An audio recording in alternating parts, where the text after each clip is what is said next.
All right, we will now call this meeting to order. Roll call, please.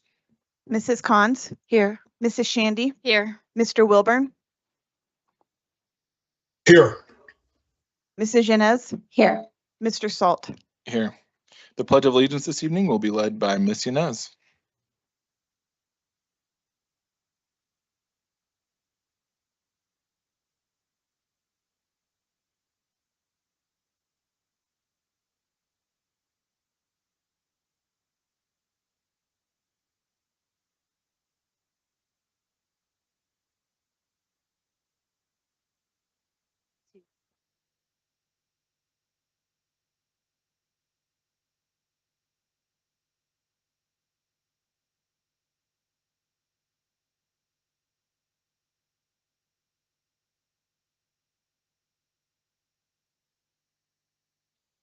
At this time, let the record show that the public hearing on the 24-25 proposed budget is now open. Superintendent Haber. Yes, would Deputy Becky Allen please be available for the public hearing?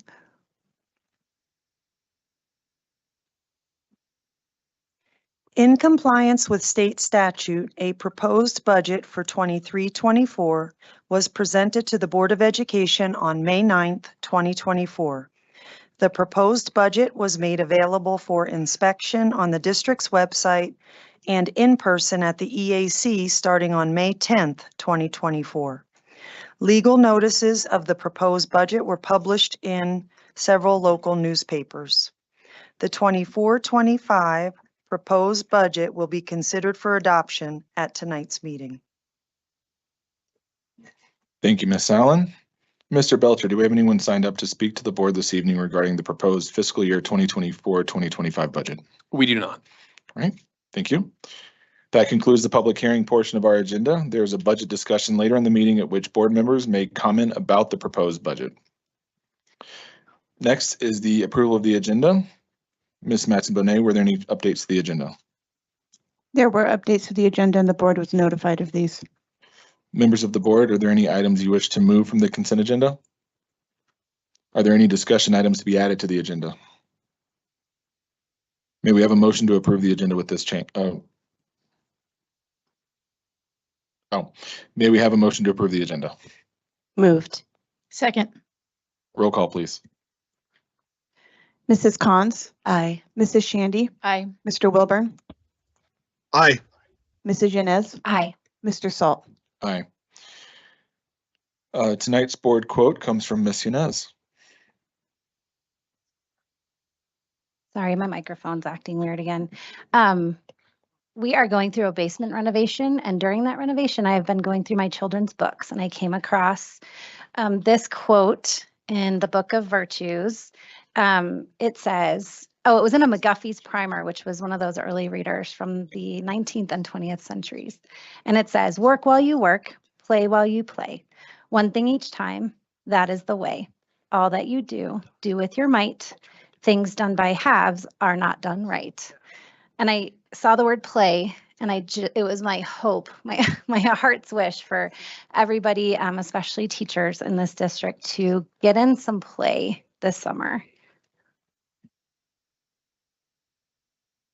Thank you, Ms. Yanez. Does anyone have anything to share for board comments tonight? All right, next up are superintendent comments. Yes, we have so many great celebrations. We're doing that. Oh, sorry, getting waved down over there. Mr. We have Smart. some amazing administrative representatives to share with you some proposed new administrators for our district, which is really exciting. You hear me? Okay, good evening. I can't even hear myself. All right, great. So, I like to make these fun, right? So in honor of next weekend, which is Father's Day, I thought it'd be great to share a few dad jokes with you tonight as we introduce some folks. I know Aaron loves these, so Mr. Salt. So the first one is, what do you get when you put a duck in a cement mixer? Quacks in the pavement. Okay, so I know. Hey, they get better. Don't worry, they get better. All right, so tonight I'm pleased to introduce Dan Carriger, who is being recommended as the Discovery Canyon Campus Middle School Assistant Principal. Dan is joined this evening by his soon-to-be fiance. Hopefully I didn't give anything away. Megan Mears. If I did, I'm sorry. Dan holds a Bachelor's of Arts in Mathematics from Castleton University in Vermont and a Master's of Arts in Curriculum and Instruction from the University of Colorado, Colorado Springs, and a Master's in Business Management from Colorado Technical University, Colorado Springs. Dan began his educational career in Fountain, Fort Carson. He was a math teacher, high school math teacher, and also summer school institute principal. He also worked in D11 as assistant principal, and he currently served as the principal at Sabin Middle School in District 11. We're pleased to recommend Dan to you tonight for the position of Discovery Canyon Campus Middle School Assistant Principal. Dan, anything you'd like to say?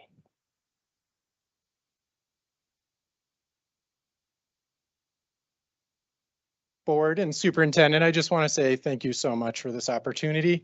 I do come with lots of experience and a huge passion for this work, so I'm really excited to bring my experiences, my knowledge, and work with Veronica and her team to make some magic happen. So thank you all sincerely from the bottom of my heart for this opportunity. I look forward to future with D20 and finishing out my career here with you guys. So thank you so much. Appreciate it.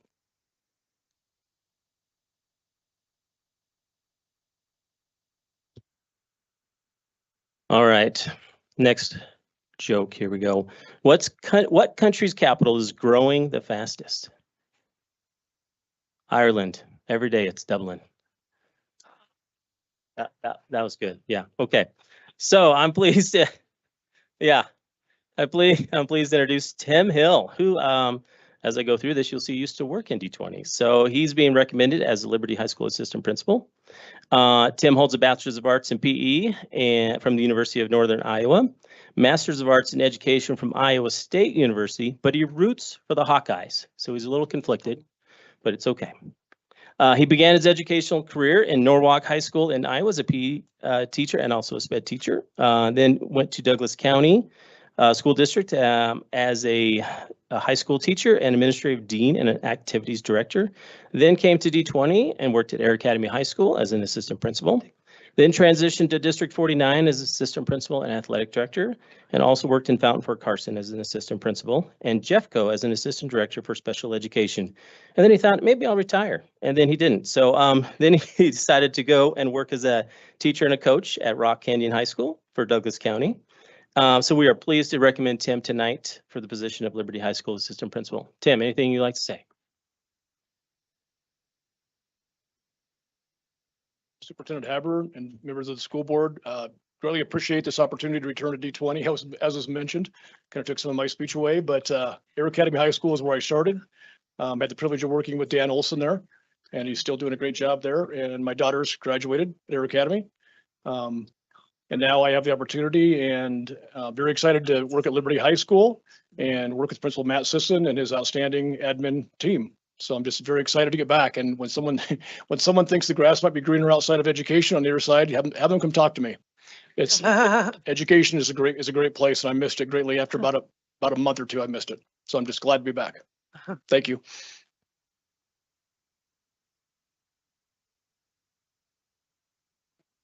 All right, last one. This one's a thinker here. So what do you get when you cross a rhetorical question with a dad joke? Exactly. Yes, you got it. I know. Lauren got it. All right. So I'm pleased tonight to introduce Glenn Hawthorne, who is being recommended as assistant principal at Pine Creek High School. Glenn is joined this evening by his wife, Nicole.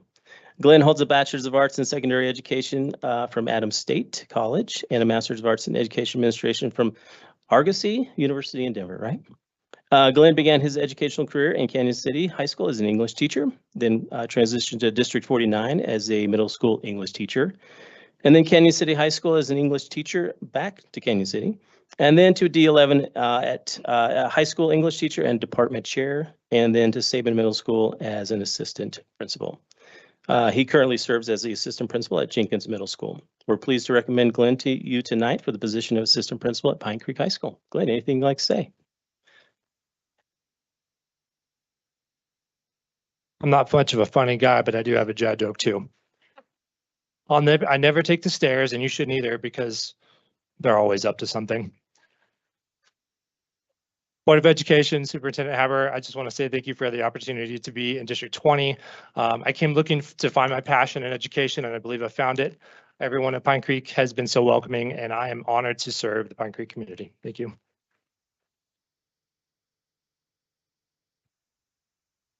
I didn't even tell him to do that. That was great. That was awesome. I just want to say one other thing. On Tuesday night, we hosted an event here at D20. I don't know if you saw about it in the paper. It was an alternative licensure program info night. And I just want to thank my team, the HR department, to put that on. They came to me and said, hey, we got this idea, kind of short notice, so we think it might be great. We put it on, we hosted it, we got a hold of CDE, also Teach Colorado, and they joined us along with some other universities and other districts, and we had about 60 folks come here. And so the alternative licensure program is for somebody who has a bachelor's or is obtaining a bachelor's, but didn't go through the traditional route to become a teacher. And we had a lot of folks very interested in the opportunity to do that. So I just want to thank my team for all the hard work they did, and it was a great turnout. So thank you, guys. Thank you and welcome everyone. We'll take a break in a few minutes. We're going to do the superintendent update, and then we'll come shake hands and congratulate you, and we'll be official and stuff. So Superintendent Haber. So we have just had a fantastic year, and unfortunately, my voice may or may not stay intact for the whole time for my superintendent update, but we're going to start with our District 20 award winners. And to save my voice for a little bit later in the update, I've asked Director President Salt to announce each of the award winners, and then we'll invite the principal and the awardee to come up to the podium if they want to share a little bit about themselves and the award they received. So, Mr. Salt. Thank you. Bear with me because I did not rehearse this part. I have not looked at the script before, so. This year, more than 50 nomination packets were submitted for the district level annual awards. Amid the nomination packets, recommendation letters, and educational philosophies, applicants and stories of educators and support staff who share a deep passion for our students, their well-being, and journey to academic excellence. Selecting 10 individuals to represent this year's award winners was no easy task, but through a blind voting process, the 2023-24 annual award winners exemplify teachers, volunteers, and others who shine their brightest while making an impact on students. Do we do a drum roll? The first one is the Thomas S. Crawford Team Award goes to Biomedical Sciences Team with Mitch Burke, Dana Melfield, Kevin Heisey, Discovery Canyon Campus High School.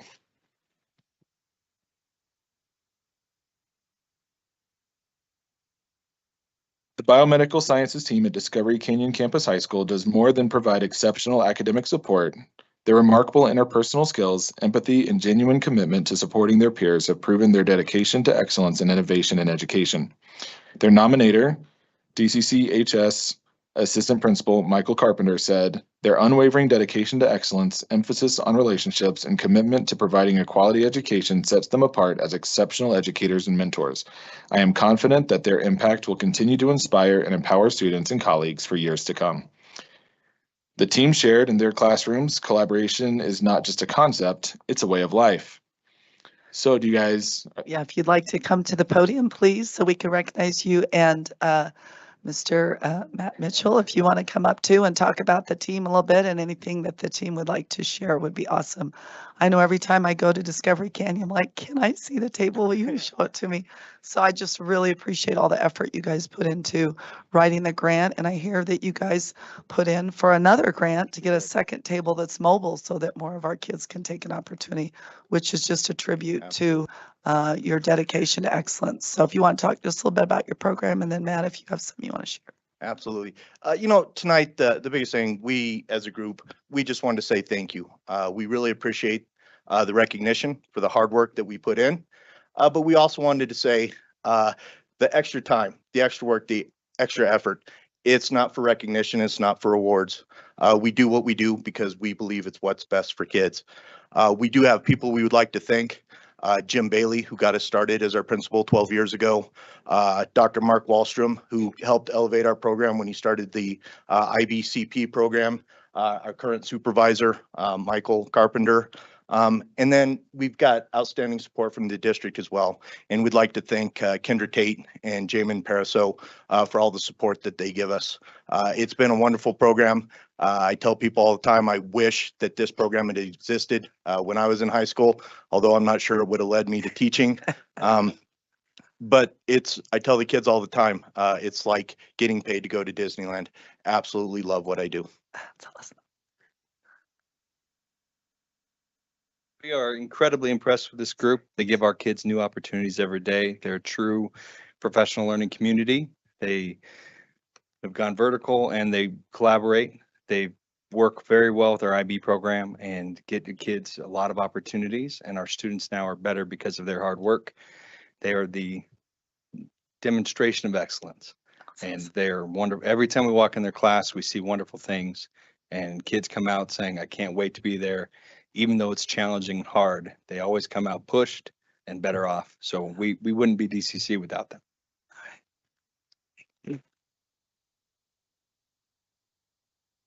And for all the people we're recognizing tonight at the break, if you guys would just kind of stay, we'd like to get some group pictures of you guys too before we go on to the second part of our meeting.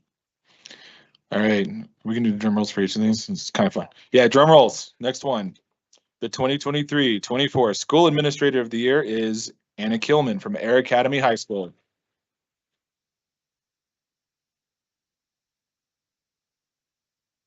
Anna joined us for our work session this afternoon and had to bear a lot of my questions, so I appreciate your patience through all of that. Anna Kilman is a seasoned educator with a long personal and professional history in education. Whether she's coordinating with teachers and staff for struggling students or planning Teacher Appreciation Week at Air Academy, her dedication and compassion to students and staff makes her an outstanding example of leadership and excellence in D20. Her nominators, Bob Wingett and Laura Reichennecker. I told you I didn't practice this. I had no cues, okay? Tells us Anna's contributions to our school have been invaluable, and we have no doubt that she will continue to make a significant impact at Air Academy and in the rest of the district. Anna said, being a lifelong learner helps me remain innovative as an administrator. So thank you. Loved it. He's here in spirit. Just imagine he's here with me there. He's in his Hawaiian shirt. He's here with me. And no one told me I had to talk, so kind of bitter. You don't have to. But I love my job and I couldn't be good at my job without my teams. And I wrote about that because I mean it. And I work with the best people on planet Earth, and anybody who's been in our building can attest to that. And I'm very grateful and blessed to work with them every single day. So, Miss Inez. Wait, stay right there. Okay, I'm going to say two things, Mrs. Kyleman, to you, because it's really important that everybody hears this. Thank you for telling my kids that they mattered when they were in middle school and just kind of gross and doing weird things. And thank you for calling me when one of them in particular made poor choices and being so kind. And you're an amazing administrator and I love you. thank you. I love you too. And your kids are lovely. All right, the next drum roll. The 2023-24 John Asbury Secondary Educator of the Year is Matt Stewart from Village High School.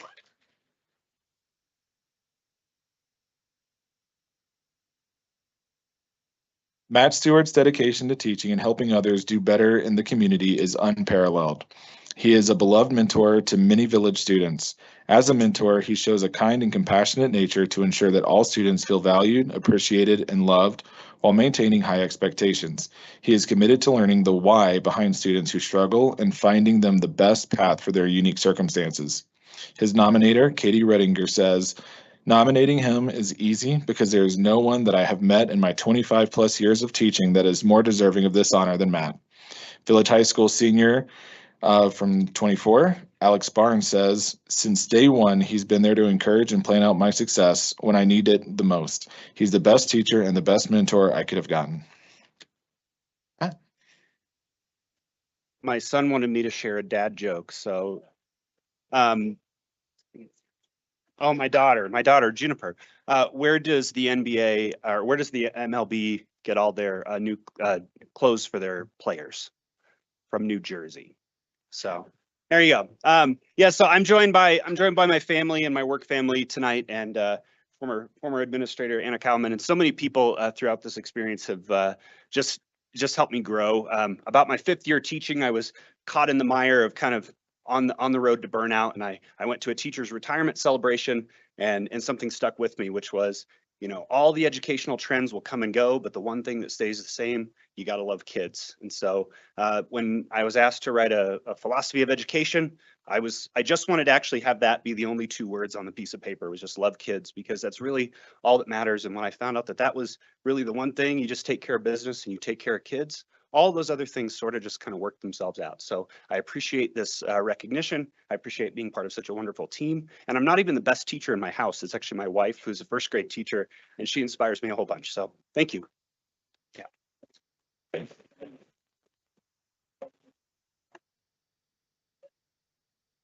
Mr. Smart, you're getting some pretty stiff competition coming into the district, man. This is great. The 2023-24 Charles W. Toole Elementary Educator of the Year, Caitlin Mulligan from Frontier Elementary School.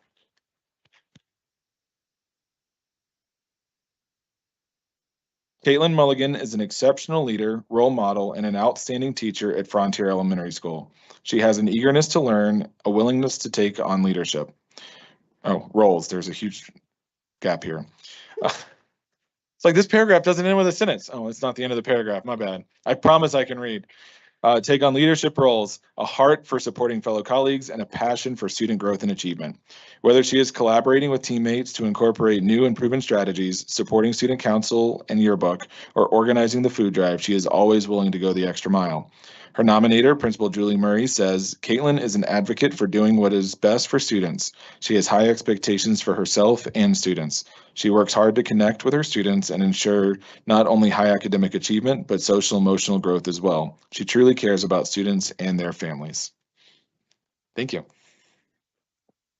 Well, I just want to say thank you for the recognition. This was truly a huge surprise that I could celebrate with my students on the last day of school and that I want to thank all the administrators that I've had over the years and just the wonderful staff that I work with on a daily basis. I would not be where I am today if it weren't for the amazing group of people that I work with, my amazing family that's here with me today. And then I know I asked Dr. Murray if I should show up in my King George III outfit, but she said probably not. But that's just one of the many things that, you know, I do what I do because I love kids and I love, you know, making those learning experiences so memorable for them. So if you ever want to hang out with King George III, I'll send you an invite, but thank you so much for the recognition.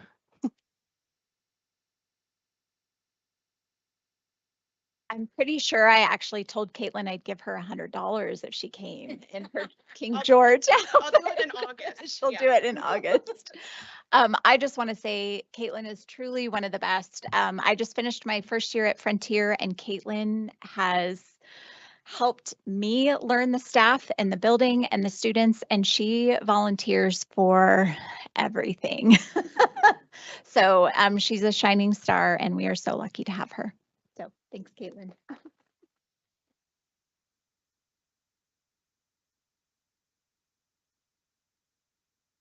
All right, the 2023-24 Classified Staff Member of the Year, Shauna Shepard from Liberty High School.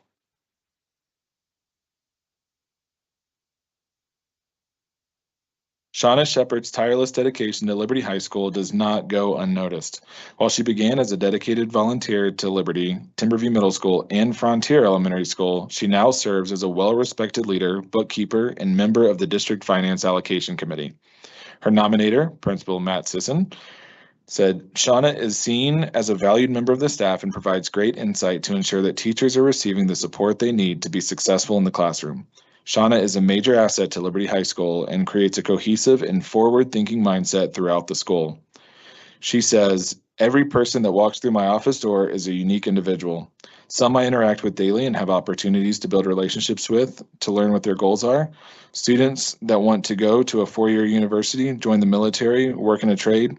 I want them to know that someone believes in them. Thank you so much and congratulations. So usually the bookkeeper is the last one that any parent that ever wants to hear from. So, and most students and teachers only want to see me when, they want money or something fun from me. But this was truly a surprise for me, and I really appreciate the recognition, and I thank you very much for it. And I just love working for District 20, and I love being part of the why for the district. Every student is important, and I want to make sure that we're using our funds to the best of our ability to make sure that we have the best impact for every student, because everything that we do is for the student. Thank you.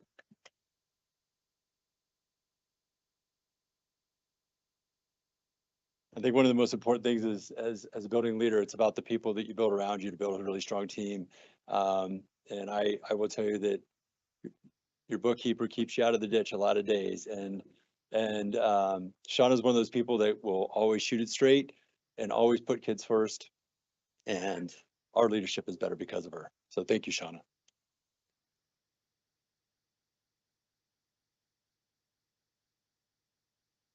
Our 2023-24 Volunteer of the Year is Miss Shannon Hester from Liberty High School.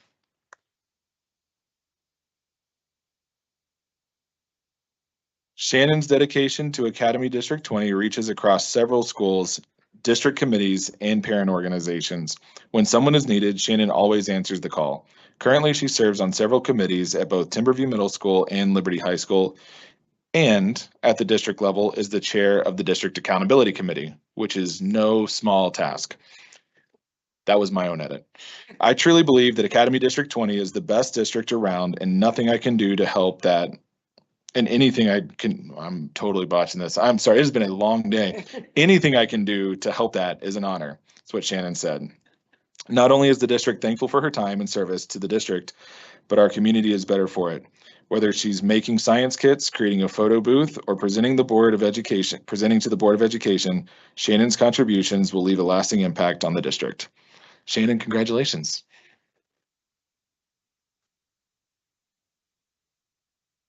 So I've been volunteering in the district for 7 years and I absolutely love it. I love that I'm able to do it, but I also volunteer as a science kit builder at the Science Center and I love doing that. It's kind of relaxing to just count to 30 a whole bunch of times and make sure everything's put together. But I also really enjoy being at Timberview and at Liberty and helping out at the district level as well. So thank you.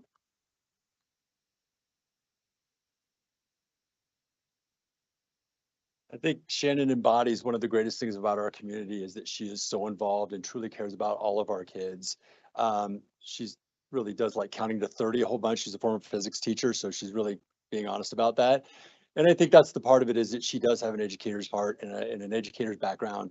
And when she really comes into these DAC meetings and SAC meetings, she is truly wanting to help grow as a district. And so for that, you cannot ask for more from our community. So thank you, Shannon.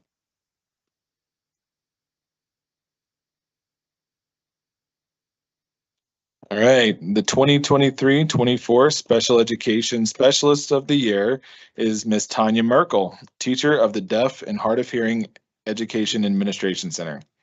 Tanya is admired for her dedication to students and staff alike. Her genuine care for people goes beyond her call of duty, and she is dedicated to making sure everyone has what they need to be successful.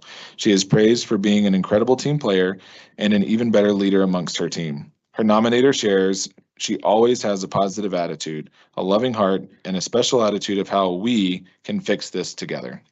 Congratulations.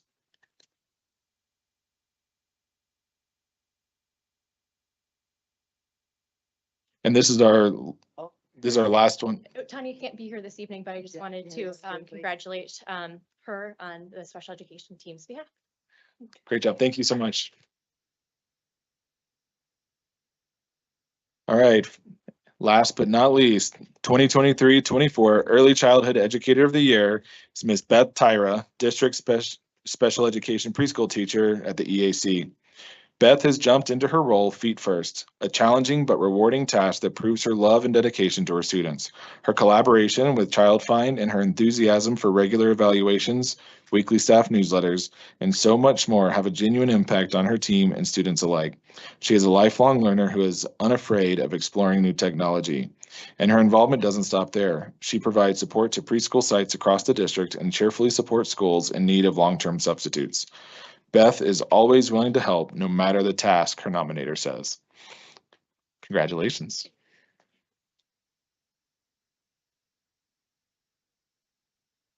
Speak either. And give me a classroom of kids. They're a little bit less intimidating. This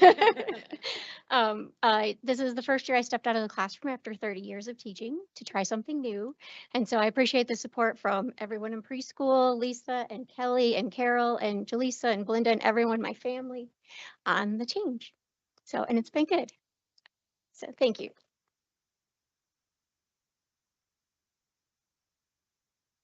And again, representing the special education department, we just want to thank Beth for all of your time and dedication to the team and being a model for those that you serve and support.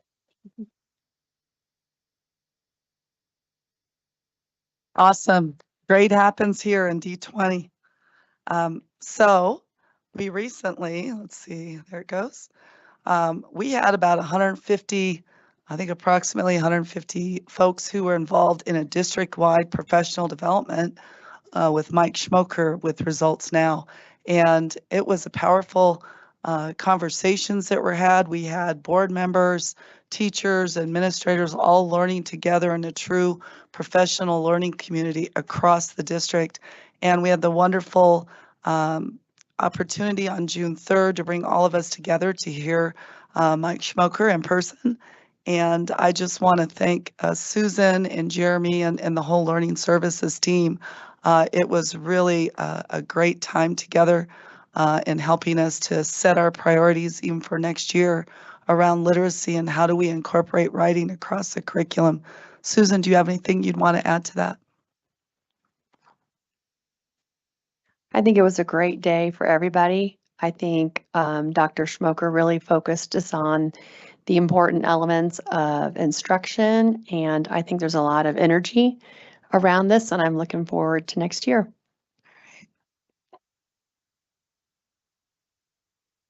So then we had two wonderful opportunities to celebrate our amazing classified staff. Their classified staff is truly a foundation, a cornerstone of our district. And as we say, the people are what make the difference. And, you know, we're all, and I'm especially appreciative of our classified staff.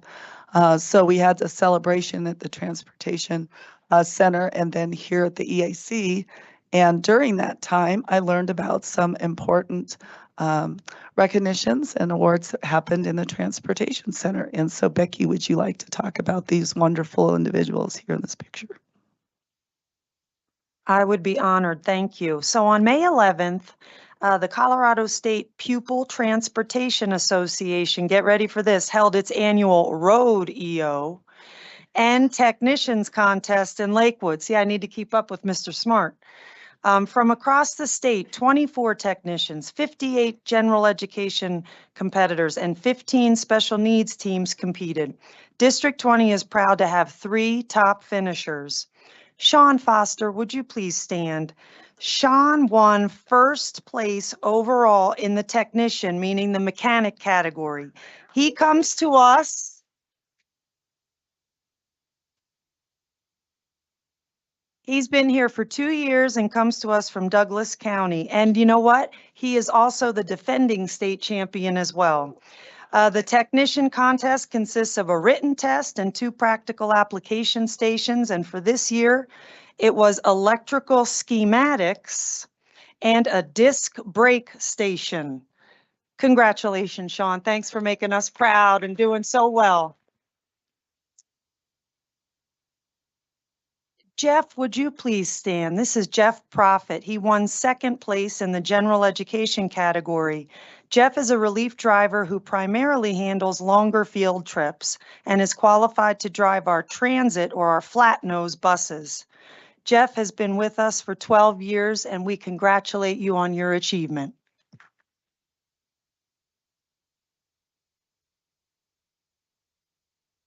Finally, I'm going to introduce Jim and Christina Allen. No relation to me, but they are married.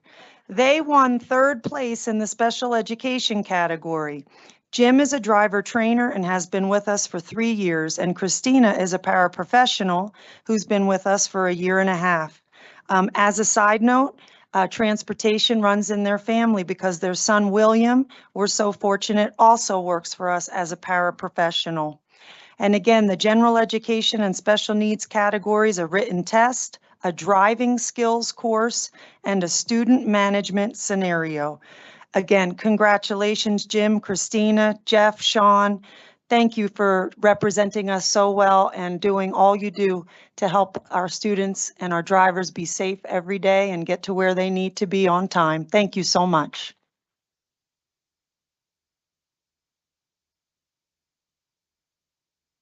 Thank you, Becky.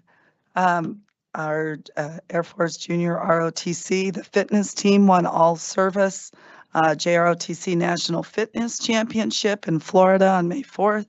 Wyatt Vegas Air Academy Senior was named JROTC Cadet of the Year in Colorado by the Veterans of Foreign War, and the unit was named a Distinguished Unit for the 23-24 by Air Force JROTC as well. We just have a phenomenal program there at Air Academy, and I'm just so thankful for Colonel Hubert, who's also an author now. I had a chance to, I've read through half of his book, and it's just a phenomenal, really world-class program, and we're just thankful for his program. When I was at Mountain Ridge, I had a wonderful opportunity to meet Isabella Hartford, and she is in 7th grade, and I was talking to the principal there, and Jeff mentioned that she had won a 7th grade writing contest, and we really want to put an emphasis on writing next year. And he's like, well, in this classroom, I want to introduce you to Isabella. And to end her 7th grade year, she answered the question in an essay, how are you inspired by America? For the Patrons Pen Youth Essay Contest, and she was awarded $100. As in 8th grade, she is involved in a lot of leadership opportunities, and she said she just loves to write. So I thought it was a good opportunity to highlight our amazing students. Had a chance to go to the Encompass Heights Elementary School, 5th grade continuation. The student speakers were outstanding. They were just amazing. And then I started the year at Foothills Elementary this year and ended there.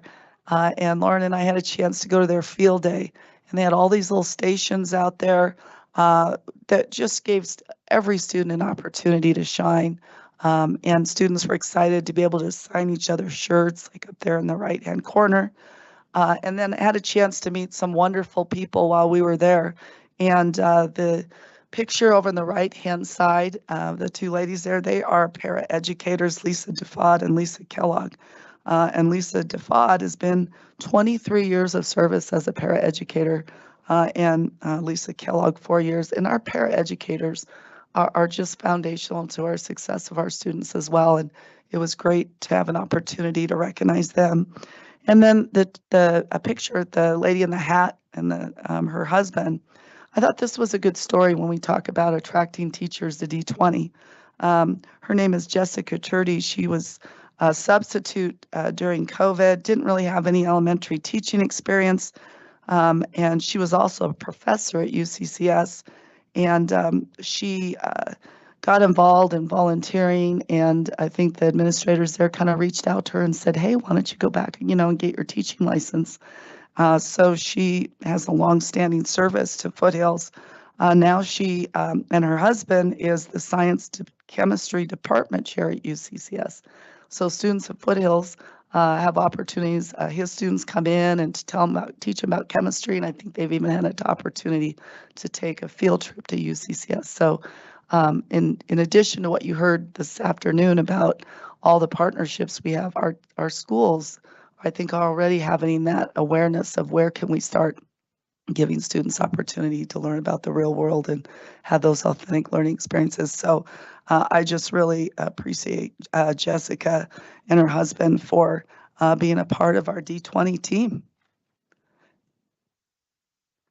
Our Special Olympics signing day at Pine Creek High School. They hosted their first ever Pine Creek signing day for our Special Olympics. Pine Creek seniors Jameen Morales, Chad Compton, Joey Graham, and Joseph Tobias, they signed their letters of intent to play for the Rocky Mountain Ninjas, which is a community unified sports program.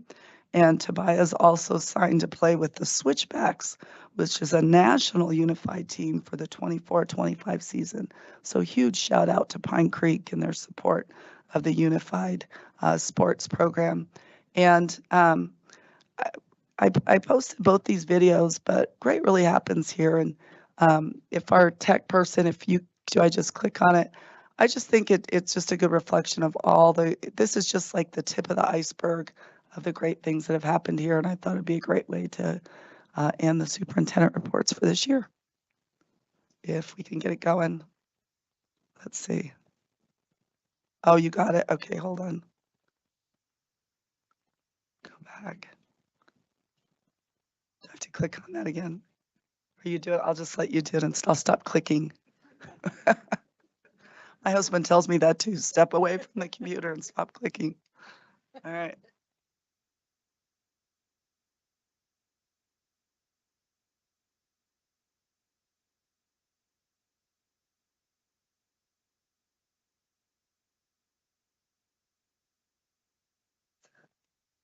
Okay. Oh, we pulled it wrong. Okay. Here we go. Now we're rocking. Academy District 20, Team 1. It's hard to believe we are approaching. Have you heard of this brand new instantly clean? Nice. That's really great. No prelude at all to this meeting here we've had. Oh my gosh. It's summer. It's summer. All right. Academy District 20, Team 1. It's hard to believe we are approaching the end of this school year. I am so grateful for the excellence and dedication of our D20 team. As this school year comes to a close, I want to take a moment and look back at what we've accomplished together. Great happens here in D20, and this year we've celebrated big wins as a district, powered by the Herculean efforts of our teachers, support staff, and beyond. As we review some of these accolades, I hope they fill you with pride as we can only accomplish these great things together as Team 1. D20 is once again accredited with distinction from the Colorado Department of Education, now for the 15th year in a row. Chinook Trail Elementary School saw Patrick Shoemaker named Elementary Principal of the Year, and Shelley Kuzer was awarded Chief Information Officer of the Year by the Colorado Association of School Executives. Finally, we know our schools are safer due to the efforts of Mr. Rich Payne, who earned recognition as a finalist for the Campus Safety Director of the Year. Pioneer Elementary School received awards for its academic excellence and was named a bright spot by Colorado Governor Jared Polis, and as a National ESEA Distinguished School of Excellence for being one of 2 Title I schools in Colorado to receive this award. Liberty High School's construction program made national headlines in People magazine for its dedication to student success.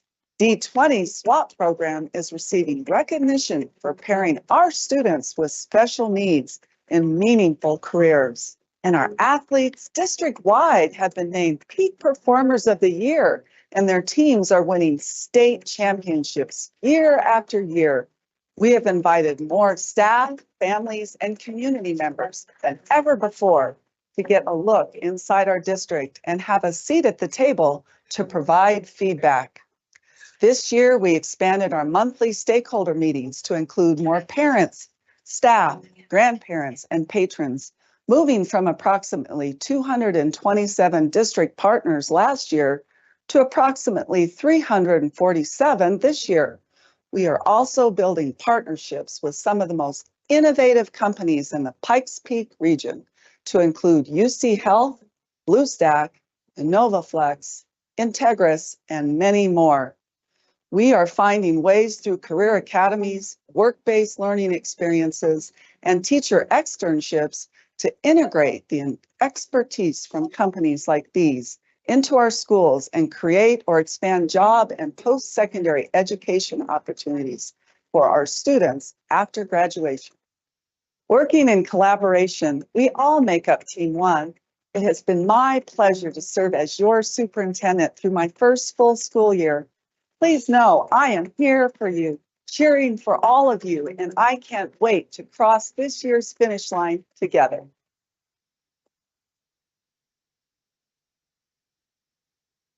So I think we've had a great year, and I'm just excited about what we'll accomplish together next year. So I think that's the end of my report. This one was about graduation. I guess as we have it up, we might as well finish with graduation. Go ahead.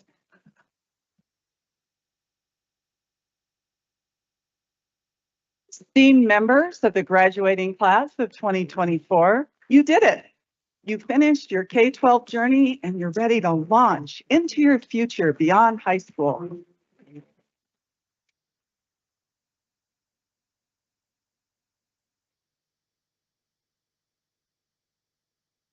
I am overwhelmed with a sense of pride and admiration for every one of you. Your journey through high school was nothing short of extraordinary, marked by determination, the development of strong academic skills, and that relentless pursuit of excellence.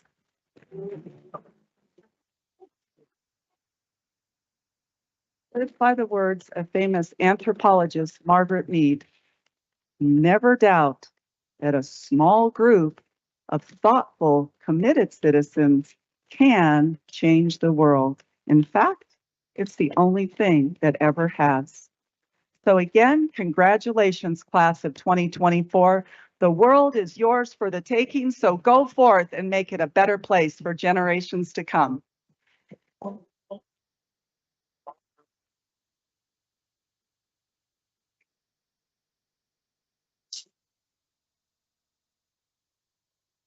I think we'd agree that the graduation was just such an amazing celebration, and just a thank you to the teachers and staff in the room and in our district, because they're the ones that really make that happen every day for our students. And it was just fun to be able to celebrate that together. I also want to do a shout out to our communications team who put that together. They are just outstanding in their talent of videoing. So thank you to Mark Belcher and Crystal Story, and I know Victoria's here and Paul. They are truly amazing and help us to really promote the good work that's happening here. So thank you. Thank you for the update. And congratulations to all of our graduates. I think I factored we got about 1,700 that received diplomas that actually walked. So it was a huge, huge ordeal, but it was an immensely rewarding experience. So congratulations to everyone. All right, board, we need a motion to approve the consent agenda as posted. Moved. Second. Roll call, please. Mrs. Cons. Aye. Mrs. Shandy. Aye. Mr. Wilburn. Aye. Mrs. Yanez. Aye. Mr. Salt. Aye. All right, we have almost 10 people watching online tonight. Tried to make it sound a little bit better, but all right, we're gonna go and take about a 7-minute break. So all of the award winners, if you'll come up and so we can take some pictures. All of our new administrators, we're going to shake your hands and congratulate you and welcome you aboard. So thank you.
All right, thank you. We are going to go and get going.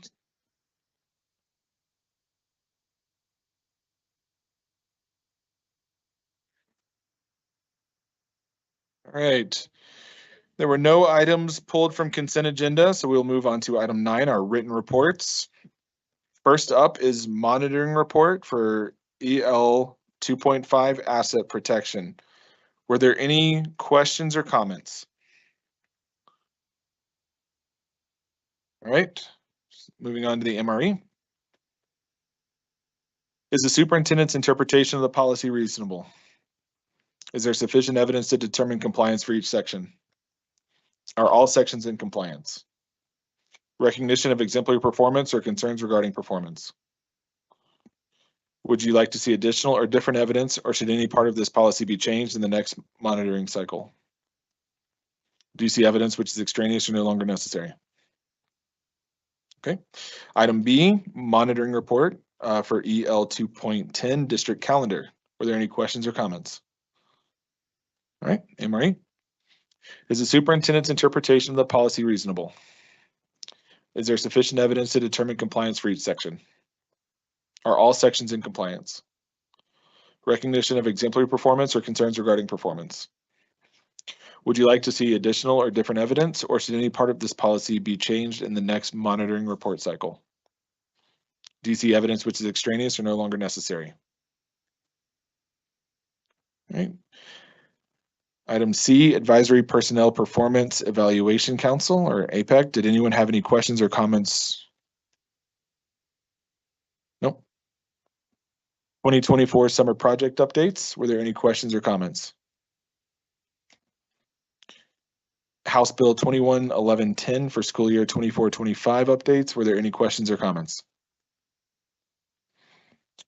Item F, monthly financial report through April 2024. Were there any comments or questions? I will say, just for everyone to know, because we're moving to one board meeting a month, and because we will be moving that meeting to the second week of the month instead of the third like it has been, the financial reports will be a month behind because the finance team doesn't have time to close everything out and get it ready for the board packets before we move on. So you will see about a month lag than what we typically have moving forward. Item G, second semester 2023-2024 expulsion report. Were there any questions? Oh, state law, CRS 24-72-2-43D3, the public records law requires the Board of Education to comply with provisions of the Family Education Rights and Privacy Act, which protects the confidentiality of student discipline records. Therefore, the report by the superintendent on student expulsions for second semester 23-24 is confidential. If you have questions, comments, or concerns, please see Ms. Haber or Ms. Thompson. Item H, changes to administrative policy updates 2023-24. Were there any questions or comments? Monitoring report for GP 4.5. Board governance process and superintendent relationships. Does anyone have any questions or comments? Okay, for the MRE, is there sufficient evidence to determine compliance for each section? Are all sections in compliance? Recognition of exemplary performance or concerns regarding performance? Would you like to see additional or different evidence, or should any part of this policy be changed in the next monitoring report cycle? Do you see evidence which is extraneous or no longer necessary? All right. Monitoring report for GP 4.7, board committee principals. Were there any questions or comments? Is the superintendent's interpretation of the policy, oh, wrong one. Is there sufficient evidence to determine the compliance for each section? Are all sections in compliance? Recognition of exemplary performance or concerns regarding performance? Would you like to see additional or different evidence, or should any part of this policy be changed in the next monitoring report cycle? Do you see evidence which is extraneous or no longer necessary? Okay. Item K, monitoring report for GP 4.8, board committee structures. Does anyone have any questions or comments? Is there sufficient evidence to determine compliance for each section? Are all sections in compliance? recognition of exemplary performance, or concerns regarding performance? Would you like to see additional or different evidence, or should any part of this policy be changed in the next monitoring report cycle? Do you see evidence which is extraneous or no longer necessary? Item L, monitoring report for GP 4.9, board agenda planning. Any questions or comments? Just one thing stuck out to me when I read the word linkages in this and others. We want to get on track with making sure we're conducting those this coming year. We've done them, but I feel like we can Sure. circle So back to those. why don't we talk about that in August? If you can put that and we'll, do we have anything planned for the study session in August at this point? I wrote down 2 topics that we had talked about earlier that maybe would come up, but we could, we can add this to it. I'll have 3 topics that might be good for study session. Okay, sounds good. Well, I think we'll have time for all 3 of them. All right, thank you. Great question. Any other questions or comments related to the board agenda planning? Is there sufficient evidence to determine compliance for each section? Are all sections in compliance? Recognition of exemplary performance or concerns regarding performance? Would you like to see additional or different evidence, or should any part of this policy be changed in the next monitoring report cycle? Do you see evidence which is extraneous or no longer necessary? All right, item M, the 2024-25 Board of Education Agenda Planning Calendar. Does anyone have any questions or comments? And finally, item N, 24-25 BOE Liaison Assignments. Did anyone have any questions or comments? This one came late. That was my bad. Anyone have a chance to review it? Okay, so we do have a little bit of discussion to do on this, and I neglected to bring my paper. Do you have that? Oh, can you pull it up, Mark? All right, thank you. So all of the schools have been assigned. We have the grid, excuse me, on the right side that lists which board member has which schools. That's an easy glance, as opposed to the other one where it lists the school and then the board member. So 2 different ways to find it. The thing we need to talk about are the liaison assignments at the top of this. So the president and the treasurer sit on the audit committee, so that's why the 2 of us are on there. I've been the CASB delegate up to this point. We need the DAC, the Parent Sounding Board, and CBOC liaisons. And I just want to open this up. I will likely not continue in CASB as the delegate. I think having a 2-year term makes a lot of sense, kind of sitting there, because more than 1 year is almost not enough time to understand what you need to do with the job and be able to do much. But then, so you really need a 2nd year. You can sit in there as long as you want, but I'm happy to pass that off to someone else. And so I will go in October when we do it's the next time the delegate assembly happens. That's when we do all the resolutions, and I don't remember where it's going to be this year. So I'll go, and I will either go as the delegate to do the delegate work, or I will go and support whoever wants to go as the delegate and kind of help them navigate. Only the delegate is able to get up and speak and actually speak to resolutions, present amendments, etc. So I don't know if it's helpful to go and observe that before you sign up to do it, or if you just want to kind of get your feet wet and I can kind of help in the background. But I just want to make that offer. If anyone had a burning desire or interest in trying to take that over, I'm happy to pass that off to someone else. So that being said, we have those other 3 positions and possibly CASB if someone wants to take that over. The delegate assembly is in Pueblo this year, and it's in October. Yeah, we were in Glenwood last year, and that was a long drive. Well, I definitely I love DAC, but I've had the pleasure to be on it for 2 years, so I'm happy to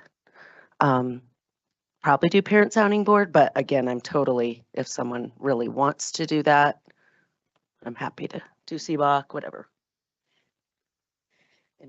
Anyone have a hankering for Parent Sounding Board? So I am happy to help in whatever capacity. I was last person on, so does that mean I choose last? Really, honestly, I am happy to do any of it. I'm happy You have a to. preference on it? I understand you're happy to do any of it. Do you have a preference on any of these? I have served on DAC before, so I understand it from the parent side of things. So I'm happy to be the DAC liaison. It'll be a new perspective.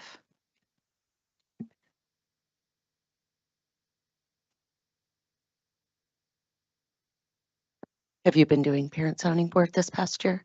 I just did, couldn't yeah. remember. Yeah, I did it last year. And again, if you want to stay, I can do CBOC. Well- Derek, go ahead. Go ahead. No, what were you going to say? I was going to say, if I'm doing the audit committee and possibly CASB, I think I'm. Oh, yeah. Okay, Are you excited. wanting to take over CASB? Well, if I want to, but it'd probably be a good experience. You Okay. want to teach me the ways, Master Jedi. Oh, listen, all you need to do is understand is how to write amendments. They actually were going to give me an award for the most amendments. They actually ran out of amendment forms at the last assembly because I took them all and used them all. How often does CBOC meet? Is it once a month? Is it once a quarter? I think it's quarterly now. Quarterly. Yeah. It's quarterly, Mr. Salt. I'm CBOC and it's so competently staffed that it's almost an autopilot committee. I don't mind taking a parent sounding board or something that requires a little more of a commitment of time, since I had CBOC and really all you do is show up and smile and leave those people alone, because they really don't need any assistance. It's 4 times a year.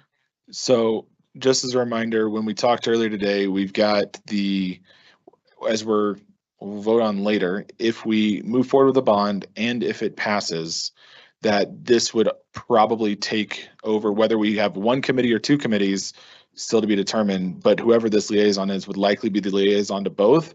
And so that would ramp up sometime next year as we start getting into that development. So it's an easy ride currently, but that's because it's winding down. The other one's about to ramp up. Should it go through? So just keep that in mind, that the past doesn't always predict the future. True. Derek, what would your preference be would you like to move to parent sounding board? I think so. If given my druthers, I think I do parent sounding board, but like Amy, Miss Shandy, I really don't.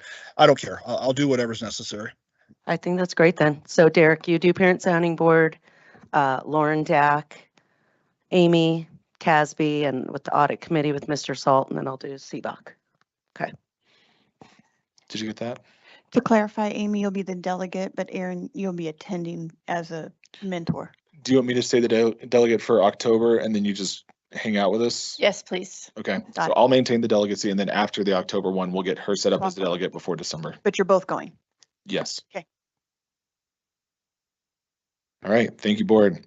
Next up are presentations. First is the 24-25 budget discussion if needed. I'm not sure how much is needed. We didn't have a lot of public comment around that this afternoon. Board, did you have any questions or comments? Do we need a presentation? And there is a formal resolution that will occur in just a little bit in the next section of the meeting to formally adopt the budget. All right, thank you.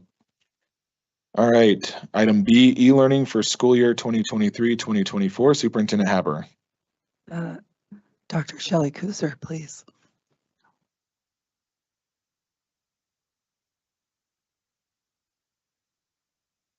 So board, I asked Shelley to put this data together. We just had some questions, if you remember, back when we had to call some snow days, question around our kids, students really getting online and engaging in their learning. So Shelley and her team dug into it. All right, thank you. Good evening, board and or Superintendent Haber. Excuse me. I put together a PDF, and I believe you've already seen kind of the e-learning data. We did that, I think, shortly after the March 14th and 15th that I provided that to you. In this particular report, what I ended up doing is I pulled 2 representative days from the fall semester and 2 representative days from the spring semester so we could do some comparisons. So if you notice, the e-learning days are in the green and the fall days are in the yellow, spring is in the blue. So as we look at just the total unique student users, and it seems to be trending that fall was a higher login rate for parents and students, which I would anticipate to be very reasonable. But as you can see, for the student logins for the e-learning days, it was very comparable, just even within the spring realm. So in that blue column, they're very comparable.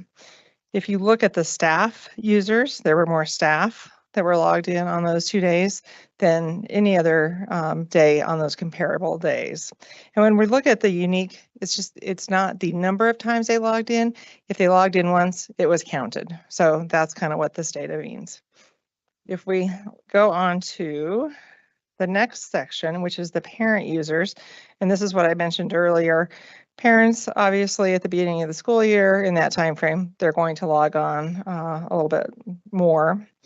And then, so the total unique users is the parents, the students, and the staff. So looking at that bar graph comparatively, fall, again, is a higher number of logins. We broke it down by site on the next one, which is the unique users by site on those days.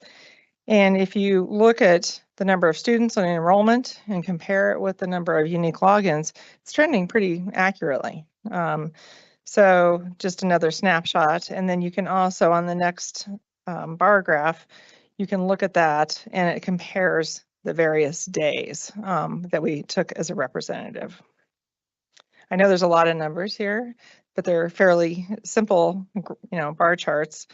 And then we do have details that actually detail out the number that you can, look at and compare. And when you see the other sites, just note that Schoology is used for the professional learning platform as well. So that's not obviously associated with the school. So that's why those numbers are higher overall anyway. Content created, I think, is kind of an interesting one, is if on those days, obviously, in person, maybe not as much content is created. So the e-learning days, when you're talking about the numbers of files that are created, assignments, I think the one as far as the links and assessment was obviously substantially higher than on other days that were a non-e-learning day. And then the content viewed, obviously 37,000 being kind of the file views, but the assignments is again 152,000 is a lot of assignments compared to either 70 or 111. So obviously you can see it's a higher number there. And then really the last one is content submitted. So obviously in person, probably less content that is submitted in comparison with the e-learning days in which how they students would submit their assignments. So I know it's just a representative of the days, but I'm happy to answer any questions if there are any. Board. Thank you for putting this together. Okay, you're welcome. Easy. All right, next is the strategic plan update. Superintendent Haber. Yes, Dr. Susan Field, please. Hi again. No jokes for me. And none from Cameron on this presentation. Okay, good. Thanks. Okay. So good evening. I and my teammates here are going to do an update on our strategic plan. As you know, we have 6 objectives. We reviewed them earlier today. And each one of these team leaders are going to provide you a little bit deeper update along with the slideshow. So just remember that our global end statement that all students will have the knowledge, skills, and character necessary for successful transition to the next level and upon graduation will be fully prepared for success. Our strategic plan is built on this statement. So also included in the board packet is the matrix, I would say. It's the big thick packet that we visited today earlier so that you all have access to that. So our first person that's going to speak is going to be Maureen Lang, who's going to talk about a culture of belonging. Good evening. So this year's goals, we focused on that extracurricular participation and our attendance, which I think you saw in the packet, that we look at a study that was done with Johns Hopkins University on that 90% is the threshold. And I think you also should have received by school where they are at. As a district, we are over 90%, which is amazing. Next is the Colorado Social and Emotional Standards, and this year our goal was focused on that instruction in preschool through 5th grade. Our character traits, and I know when you received that report earlier with that board ends, that is one area that we looked at that according to this goal, we met that goal. And then the last one for this year was all of our staff members had a goal that was around belonging. And I just want to share one story because we collected from our administrators as well as some of our teachers from our buildings and counselors about what was the impact. So this is something from one of our principals. The discussion I had with teachers regarding how they met this goal during their end of year conference was a highlight of the meeting. Their faces lit up as they explained their success and how they formed great relationships with students and families. They shared how they can improve next year and what ideas they had for deepening relationships. I had one teacher share that she sent positive notes to all of her students and to their families on a regular and recurring basis, and how much of a positive impact that had on the culture in her classroom. The goal created an intentionality with the staff to take action in building great relationships. So then next year, what we are looking at is definitely continuing that extracurricular participation, looking at what opportunities are we offering at all of our schools, which is already part of one of our board ends reports, the E1.1, and then also to look at how are we tracking our students with that extracurricular. Another piece, attendance. So now we've looked at the district level. Now we can really focus and looking at individual schools to make sure they're at that 90%. And then with our visualizations that we have, we can look at individual students as well. And this year it has helped with our counselors being able to have that as part of the MTSS process as well as looking at their attendance and providing an intervention. And then the last one, with this last survey that we just completed, we really want to look at that data and decide what is there that could be a possible goal to go along with our culture of belonging.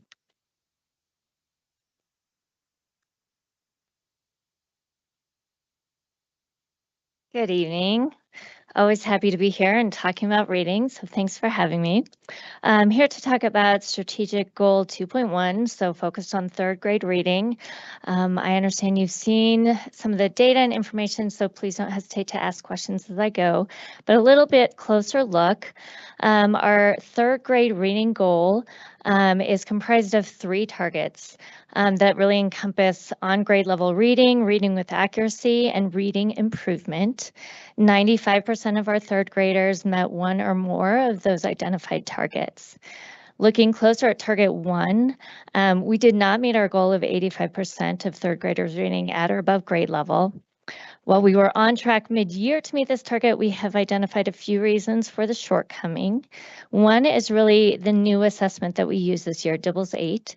So again, one of the major differences is students have that one opportunity to read a passage and their rate is measured within that 1 minute time. Previously, they had 3 opportunities, and the assessment that came out the best was the one that was a part of their composite score. So that one and done is a little more rigorous, and depending on the passage and the background content, those kind of things that can really impact a student's fluency. We also really started this year with our 3rd graders having a smaller percent of third graders on grade level at the beginning of the year. So we started this year with 66% of students on level. Last year, we were at 74% at the start of the year. So when I looked at how much we grew our third graders, it was really about the same rate. So we really grew our third graders at the same rate. We just started at a level that was lower.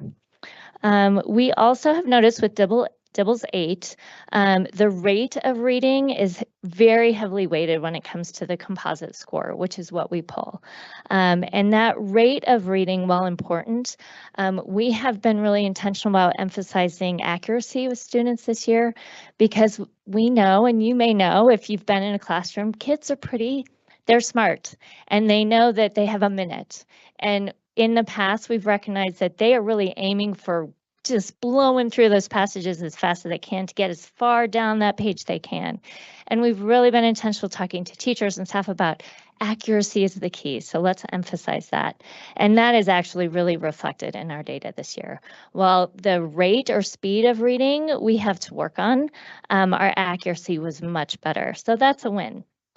Looking at target 2, so once we kind of take off that layer of students that read on grade level, we had 380 students still reading below. Of those 380 students, 308 read with 95% accuracy or above. So again, that's a big win, because we know reading accurately ultimately results in comprehension, which is actually the goal of reading. So that's good. Finally, target 3, we really want to look at that growth. And we know if we're reading well below, it's hard for students to get out of that well below range. And so we actually had 4 students that were well below, that didn't meet any of the other targets, but did move out of that well below range into below. So we're going to continue to support those students. So all in all, we had 68 third graders that did not meet one of the 3 targets. So they are our new cohort that we will be following into their 4th grade year. That is a difference from the 157 that did not meet a target last year, which kind of leads us into the next slide. So of the 157 third graders that moved to 4th grade that we monitored, 85% of those students met one or more of the targets. We asked that schools write or create individualized targets for each one of those 157 students. So most of our schools aim as high as they can, and they wanted those kids on grade level. So 122 of the 157 met that individual target. Of the remaining 35 students that didn't meet that individualized on level target, we did have 11 that read with 95% accuracy. So 24 students are remaining from the 157 that have yet to meet one of our 3 reading targets. We will continue to support. We recognize when we dug into the data that every one of those students has an individual plan of some sort. So 504, IEP, and or they're receiving dyslexia therapy. So with those 24, our intent is to increase supports and collaboration with those schools and teachers to make sure they get what they need so that they move on to middle school with all the skills and knowledge that they need to be successful. So the final slide talks about some of those intentional next steps that we've pulled as we analyze the data. Overall, really, the Literacy and Learning Services team are working with individual schools to develop professional development and support plans to help teachers and students.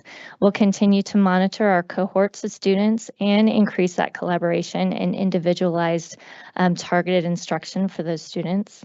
We're also looking at really pulling in additional standardized sources of data so that we can really get the full picture of the student, not just how fast they can read, but how well are they comprehending data, how they can perform reading in different content areas, all those different things that really make a reader rather than just that fast fluency rate that Dibbles screens for. So that is the reading report. Can I answer any questions for you? Thank you so much.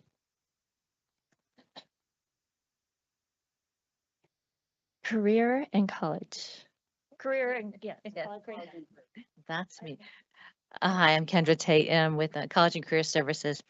In looking at this first graph here, we're excited actually about both of these slides and the growth that we've seen. This is looking at a comparison between last year and this year's seniors and their involvement in the various different areas. For example, you can see in our CTE pathway completers, it was a 1% growth of those students being involved sometime in their high school career in a CTE pathway. And again, a CTE pathway completer is someone who has participated at least 2 years or more in a specific CTE program. If you look at our college credit earn, it's almost a 10% growth from last year to this year in involvement in receiving college credit and being in those college courses. So we look at expanding that even more at the rate of the interest that we're seeing. Work-based learning, also you see the growth there of about 4% in a work-based learning. And again, these are higher level work-based learning experiences, like we've talked about with Superintendent Haber and the relationship with Integris and so different organizations. These are the higher level ones that we're really capturing and cultivating more and more. When we look at industry certifications, excited also to see that basically there's a 5% growth in students earning industry certifications this year compared to last year. And then also AP and IB tests, you can see the notes there that we just don't have the data yet for that, and that's will be coming later on, so we can't report on that. The next slide, can we move on to that? Does anybody have any questions about this slide though? Oh, here, the button, the green button. There you go. I'm in charge. I'm learning as I go. I saw the support here in the back. Oh, thank you. All right, the next slide. So this particular slide is looking at just this graduating class that just occurred this past year. We have our 12th graders, and as mentioned, about 753 graduating seniors, and 30.2% of those were involved in a CTE pathway. They were completers. When we start breaking down that group of seniors and looking at those subgroups, those that were we had to count there had to be at least 20 in a particular subgroup to be counted as, statistically significant. But for example, our Asian population that are of seniors, we had 34 of them, but 42% of those were CTE completers. If we look at our Hispanic, we had 65 that were seniors, and 25% of those were CT completers. And the goal here, as you can see the note at the bottom, is to be within a 10% point threshold. So we were actually, right on target for that. Looking again at 2 or more races, 32% of our 48 students that fall into that category. We look at our white, it's 30%. And then with male and female, as you can see, 34% of the 300 males that were seniors were involved in completers in their CT pathways, as well as 26% of those that were female. We didn't have a large enough population in our special education to be able to count that. And also our EL just came in right in, but we didn't have any right now that were involved in our CTE pathways for this past year. And our free and reduced lunch, we're reporting at 22%. And again, we look at other data coming forward, and we're excited about reporting as we work back on our ICAP 2, which I didn't mention, which we just don't have until August, that particular information. But any question about these 2 slides? Okay, thank you.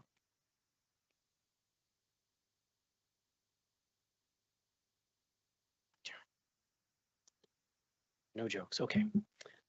So investing in and valuing our staff. One of our goals is staff retention. And so this data is as of 5/20, so it's going to change a little bit. But I want to show you kind of where we were at last year. You can see that in the right hand percentage, and then where we're at currently. And so in all those cases, -1, we've increased our retention. Licensed staff is a big one, going up to 87%. Our goal was 88, and so we were pretty close to that. Classified staff, our goal was 76, and we almost got there. We're 75.9. So if you round up, we were at 76. Staff specialists, I think, was around 88, and we're at 86%. And then administrators was around 89, and we were 81.4%. And one of the things we do is we actually track this data. Like usually we can look back at about a 4-year span to kind of see if we're trending. And I will say for the most part, those trends are pretty much now back up after COVID. We kind of all took a dip in COVID, especially in the 2020 2021, 19, 20 years. And we're now starting to get back up to those rates we were pre-COVID as far as retention. So that's some good news right there. But if you need that information, I have it available. I can share it with you guys later.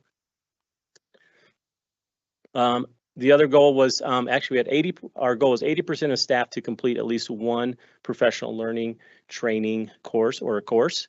And we actually had 90% of our staff do that.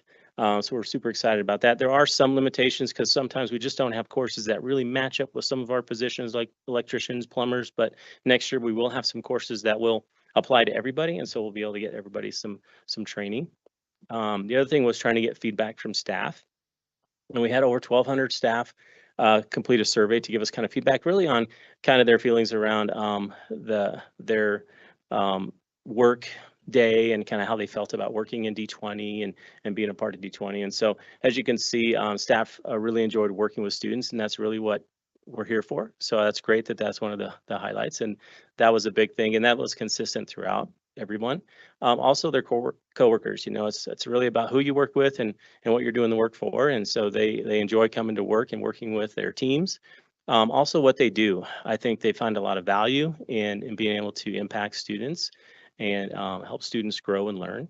And so that was great. And then also one of the big things was that investing in our staff is that 6% salary increase we were able to do for next year. So we really appreciate you guys helping us with that. Any questions? All right, thank you. Oh, let me push the button. Okay.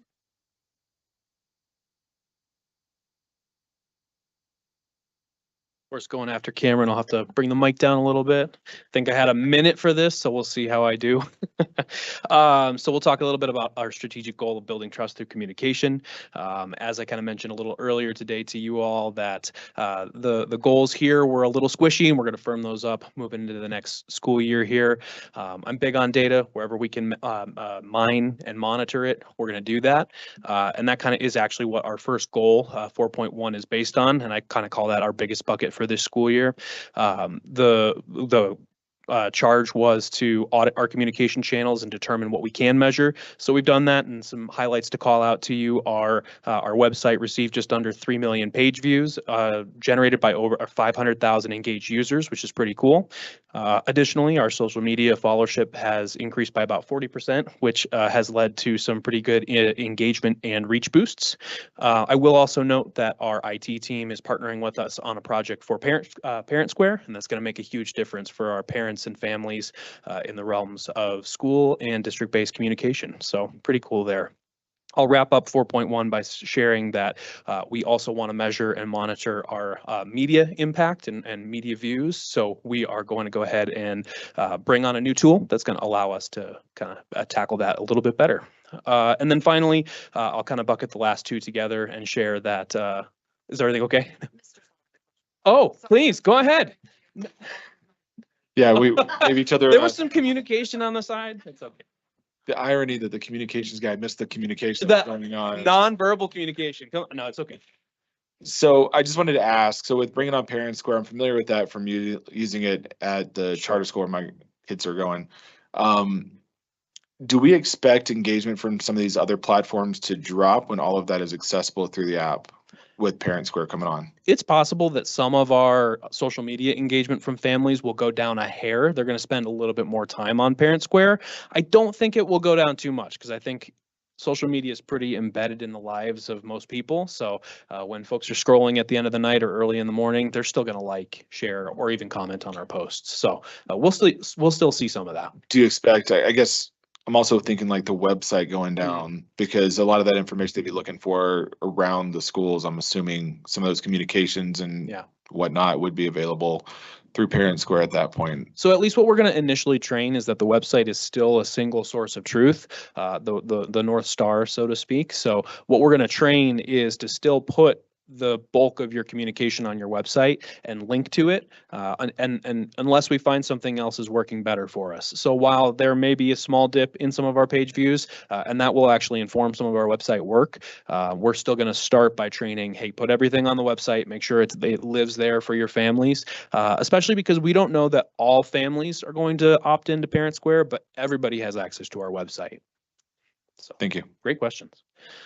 And then in the realm of 4.2 and 4.3, I'll just share that our team has built some trust building tactics for our community. And we are also working on adding some questions into the surveys that have been mentioned earlier this evening to help us generate a base net promoter score, which our team would like to add in as a KPI or key performance indicator that we'll report out on in future years. So any questions for us on communication? Thanks. Nothing than what I've already asked. Appreciate that. All right, thanks. Yep.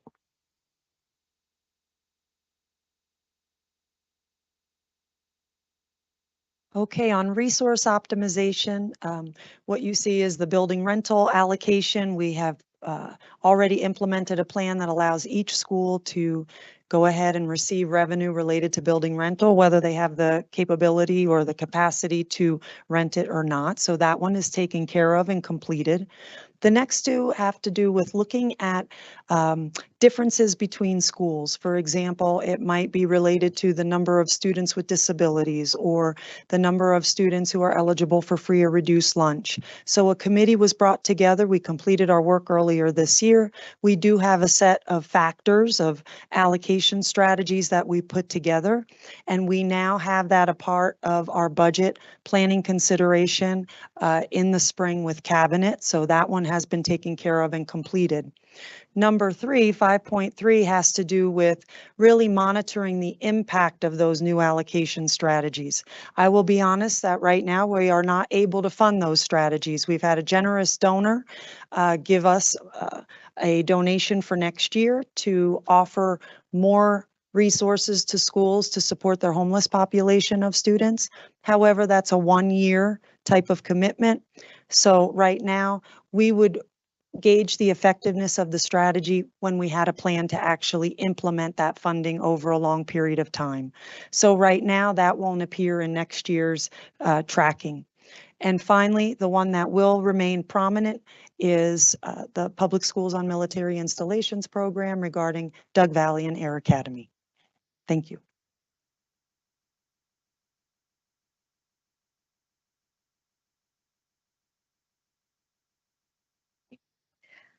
All right. I'd like to share a little bit about our community partnerships. This past year was a very successful year from a CTE perspective.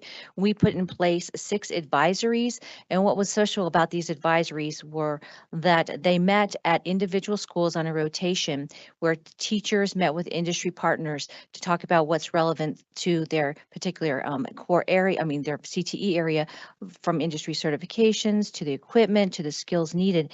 And the 6 that we developed were business, finance and marketing, as you can see, the computer science and cybersecurity and programming and web design, education, family and consumer science, engineering and drafting, multimedia and theater, and biomedical, which we just recognized this evening, the biomedical team from DCC, which heads up that advisory, which is very active, just like they all are. So we're going to watch as these continue to grow. It's just been a fantastic experience for our teachers to get inside their own classrooms and sit down with industry professionals as a team and really have those important conversations, which also lead to work-based learning experiences and other field trips and all the other things that are important to really giving our students the relevance and the perspective they need to have moving out into the secondary education or into a career. We also, though, continue to be involved in regional advisories. Those are the automotive ones, like Pikes Peak Automotive Advisory, also the HBA, which are the Home Builders Association. If we recall back to our celebration about our home build at Liberty, they were involved in that, along with the El Paso County Contractors Association and other regional advisories that are out there we stay active in. We continue to work to build those work-based learning experiences through these advisories, along with making those industry connections as we go. And this is just in addition to, of course, the industry connections that our superintendent Haber has made, and to continue to make those in our community and bring them back to our district, which helps again to build those CT programs, which benefits our students and our teachers too, as they become more involved too in what's happening in industry. Thank you. Thank you. Any questions? Board. Good. All right. Thank you. All right, Mr. Belcher, how many people have signed up to speak during public comment section number 1? The number is 0. All right, we will continue moving along. Item 12, decision items. We need a motion to approve resolution 226-24 approval. Oh, nope, we scratched that. Item B on here. We need a motion to approve resolution 226-24 approval of budget adoption for fiscal year 2024-2025. Moved. Second. Superintendent Haber. Yes, Deputy CFO Becky Allen. All right, well, as you recall, the 24-25 proposed budget was presented on May 9th. You have a copy of the final budget in front of you and the resolution before you this evening. By the way, this represents the same information that was shared with you on May 9th. So the resolution before you simply gives the Board of Education's adoption to this budget.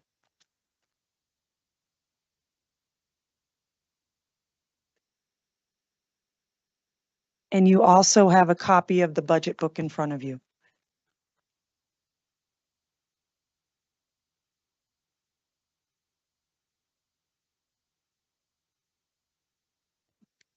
Any questions, board?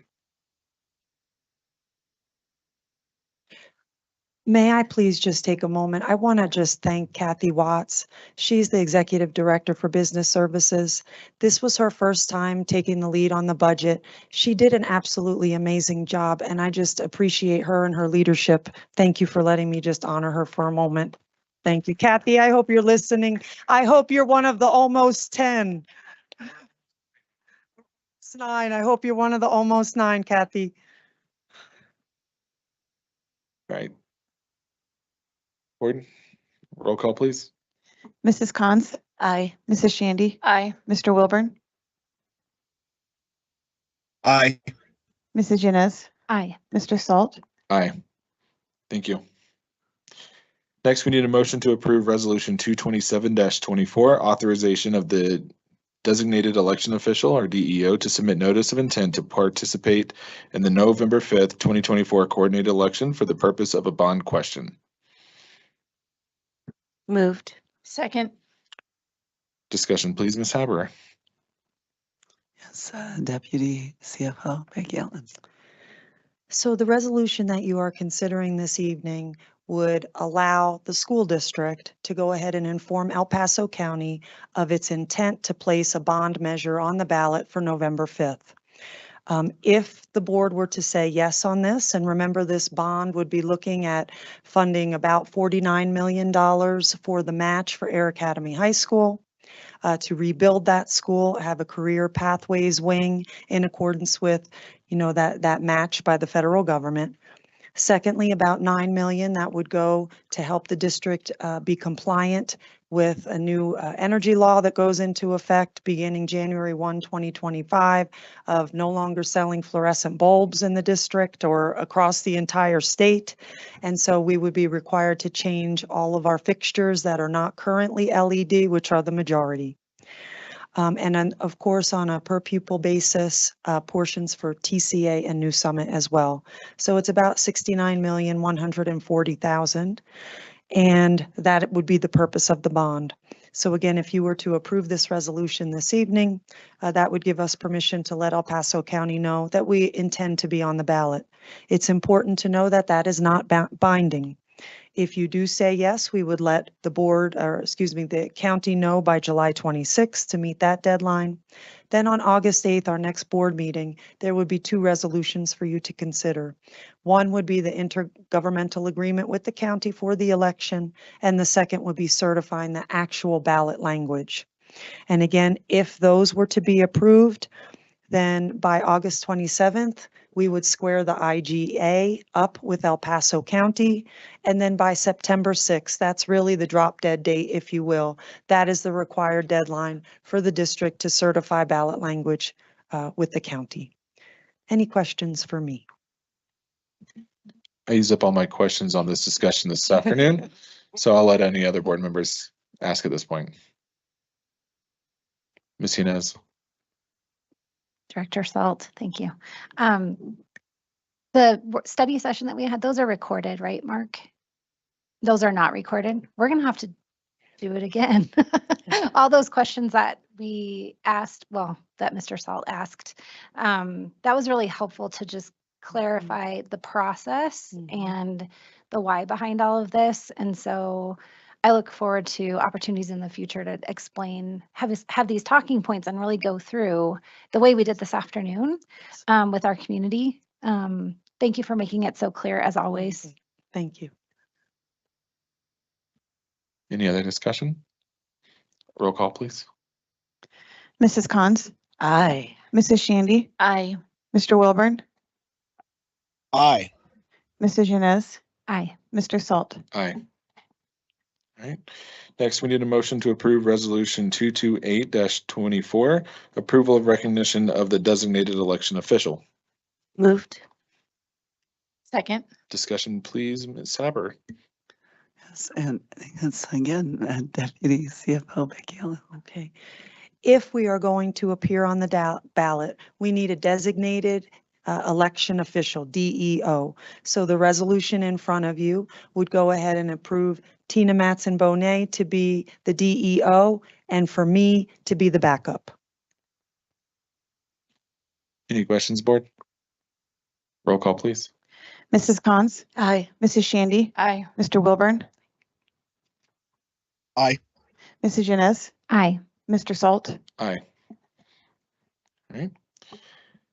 Mr. Belcher, how many folks do we have signed up to speak during public comment section number 2? 2 are signed up this evening.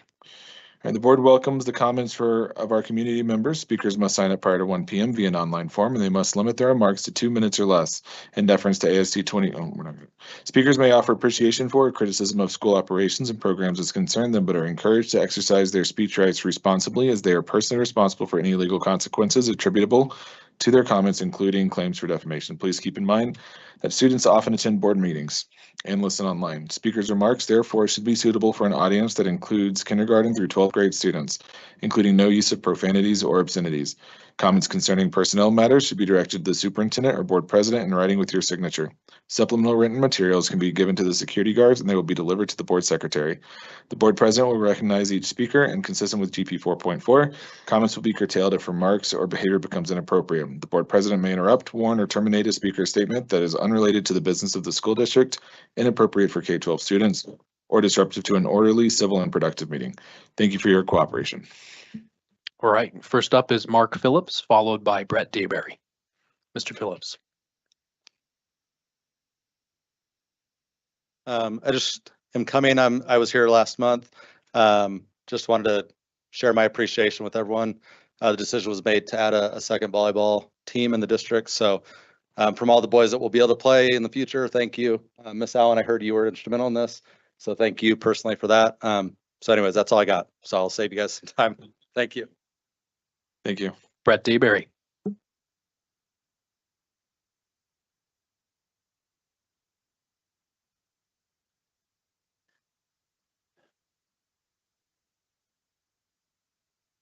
There are books rated 14 plus in our libraries available to kids 14 and under.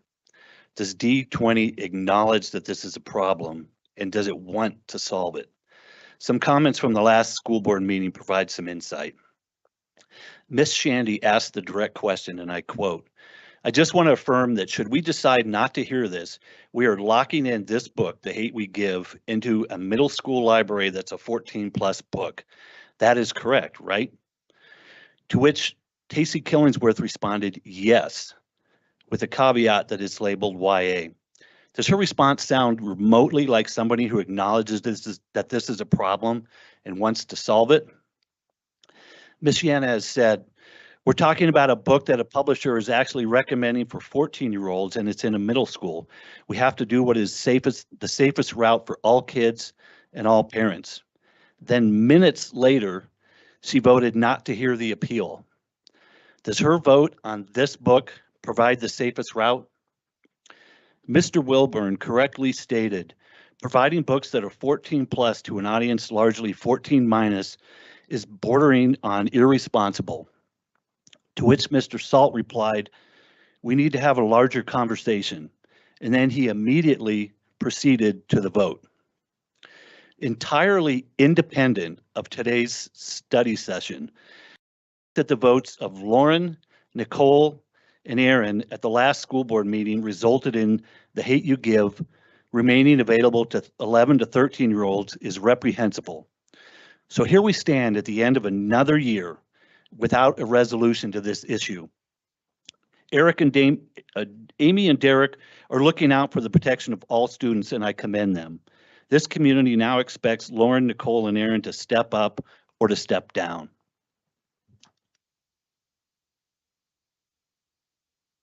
All right, thank you for your comments. Debrief. Superintendent Haber, do you have any clarifications or next steps? No, I do not. I'm sorry, could you say that a little? Never mind. Was our business this evening focused on activities that promote and honor our mission statement, our belief statements, and our global end statement that reminds us that all students will have the knowledge, skills, and character necessary for successful transition to the next level, and upon graduation will be fully prepared for success? Did the board hear information tonight that would require the review or revision of a policy? Did the board hear information tonight that would require a new policy? Did the board hear information tonight that the board would like to include on a future agenda? Ms. Inez. So a couple, we had talked about putting, asking the teachers that are doing their externships to come and report back their experience. And then we didn't finish our conversation today on the library materials, so putting We'll that have a on a study continuation. session. Yeah. Good call outs, thank you. Just want to let everyone know we are planning to have a special meeting June 27th. It will be a remote meeting, so do not come here. It will be online. It will take 2 minutes, maybe even less, because Mr. Smart has new administrators that were not available and ready to go for this meeting that need to have their contracts approved before their start date. So it will be a quick meeting, but it will be online. So just want to make sure everyone was aware of that. We have 2 birthdays, Miss Yanez, June 11th, and Superintendent Haber on July 4th, Independence Day.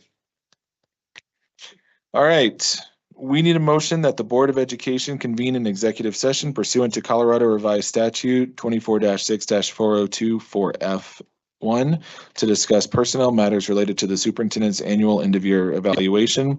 The board will also confer with an attorney for the board for the purpose of receiving legal advice on policy revisions pursuant to CRS 24-6-402 4B. Moved. Second. Roll call, please. Mrs. Cons? Aye. Mrs. Shandy? Aye. Mr. Wilburn? Aye. Mrs. Yanez? Aye. Mr. Salt? Aye. The executive session will be held in the superintendent's office, and invited to this executive session are Mr. Allen, Dr. Field, Ms. Haber, Ms. Killingsworth, Ms. Cons, Dr. Lujan Lindsay, Mr. Salt, Ms. Shandy, Ms. Thompson, Mr. Tom Weston, Mr. Wilburn, and Ms. Yanez. Dr. Lujan Lindsay's not attending. Okay, thank you. The regular, we peaked at almost 12 attendees online. The regular portion of the meeting is now over. We will take a quick break to clear the room and move to the superintendent's office. Thank you.